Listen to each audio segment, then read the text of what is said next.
How can we be so confident that we have in our Bible is truly God's complete truth? And what makes us different from those other false religions? Okay, there's your key. So the question, what makes us different, is the answer to why do we believe the Bible?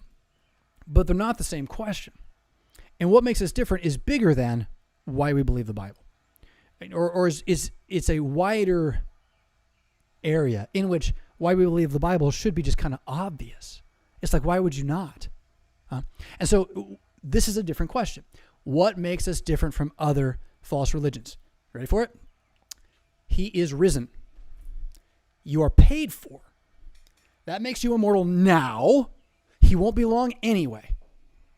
Water seals it, food feeds it. That's Christianity. He is risen.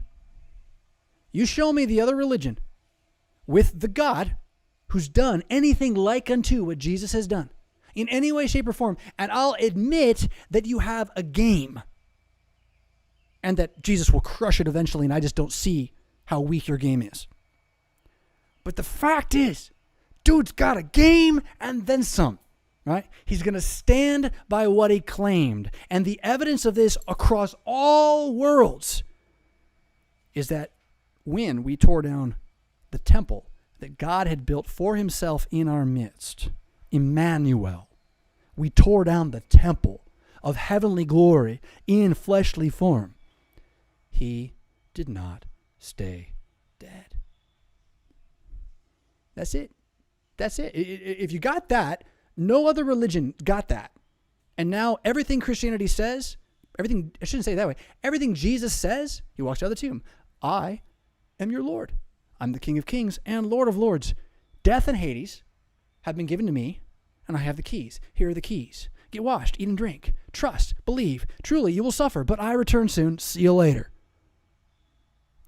No one even has anything like that. They're all debating like what love is, and like they're all in scholasticism still, even when they're not. Or they're just worshiping creation.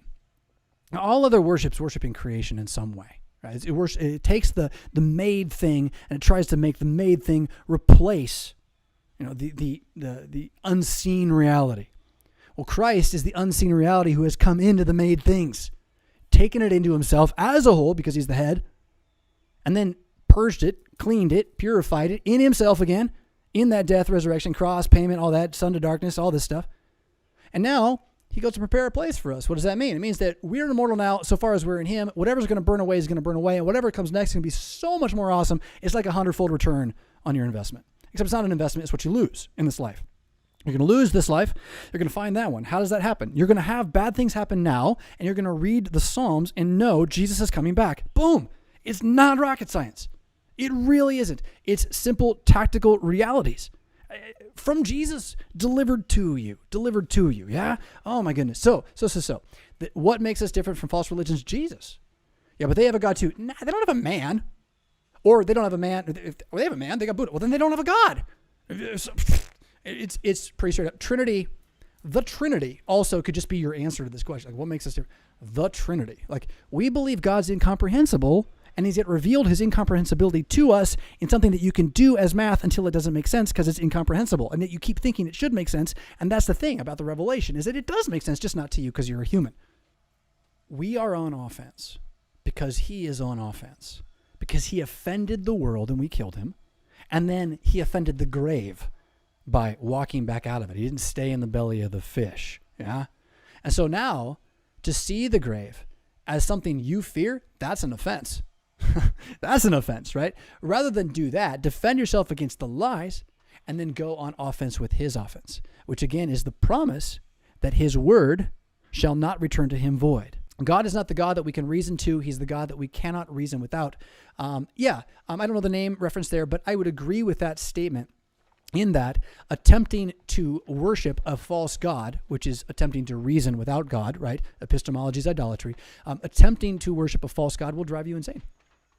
You already are, and you're just expressing your insanity into hell eventually. Yeah? And that the true God doesn't let you climb the mountain. He climbs the mountain for you and dies in your place, comes down the mountain to something different. Right? So you're not going to reason your way to why God loves you, sinner. It doesn't make any sense. Grace don't make any sense. Forgiveness don't make any sense. to evil people. But to the good God, it makes eternal sense. Go and learn what this means. I desire mercy.